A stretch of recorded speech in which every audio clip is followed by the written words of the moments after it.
एक बार की बात है, एक संत जगन्नाथपुरी से मथुरा की ओर आ रहे थे। उनके पास बड़े सुंदर ठाकुर जी थे।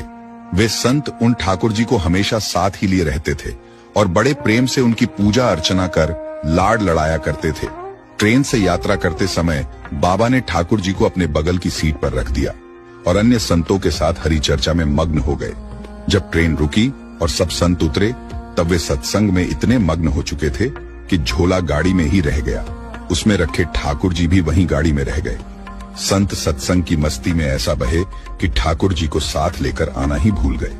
बहुत देर बाद जब उस संत के आश्रम पर सब संत पहुंचे और भोजन प्रसाद पाने का समय आया, तो उन प्रेमी संत ने अपने ठाकुर जी को खोजा और देखा कि हाय, हमारे ठाकुर जी तो हैं ही नहीं। संत बहुत व्याकुल हो गए, बहुत रोने लगे, परंतु ठाकुर जी मिले नहीं। उन्होंने ठाकुर जी के वियोग में अन्न जल लेना स्वीकार नहीं किया।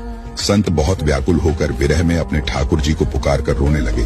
तब उनके एक पहचान के संत ने कहा, महाराज, मैं आपको बहुत नए ठाकुर जी दे देता हूँ। परंतु उन संत ने कहा कि हमें अपने वही ठाकुर चाहिए जिनको हम अब तक लाड लड़ाते आए हैं।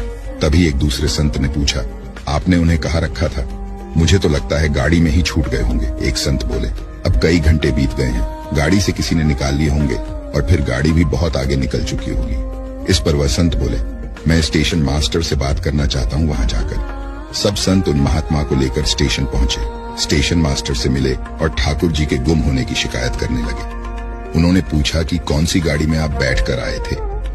संतों ने गाड़ी का नाम स्टेशन मास्टर को बताया तो वह कहने लगा, महाराज, कई घंटे हो गए, यही वाली गाड़ी ही तो यहाँ खड़ी हो गई है और किसी प्रकार भी आगे नहीं बढ़ रही है। न कोई खराबी है और न अन्य कोई दिक्कत।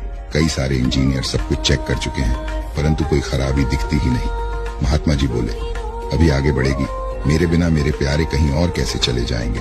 वे महात्मा ट्रेन के डिब्बे के अंदर गए और ठाकुर जी वहीं रखे हुए थे जहां महात्मा ने उन्हें पधराया था। अपने ठाकुर जी को महात्मा ने गले लगाया और जैसे ही महात्मा जी उतरे, गाड़ी आगे बढ़ने लग गई। ट्रेन का चालक, स्टेशन मास्टर तथा सभी इंजीनियर आश्चर्य में पड़ गए और बाद में उन्होंने जब यह पूरी लीला सुनी तो वे गदगद हो गए। उसके बाद वे सभी जो वहां उपस्थित थे, उन सभी ने अपना जीवन संत और भगवंत की सेवा में लगा दिया। भक्तों, भगवान जी भी खुद कहते हैं ना, भक्त जहां ममपक धरे तहां धरूं में हाथ, सदा संग लाग्यो फिरूं, कभू न छोड़ू साथ।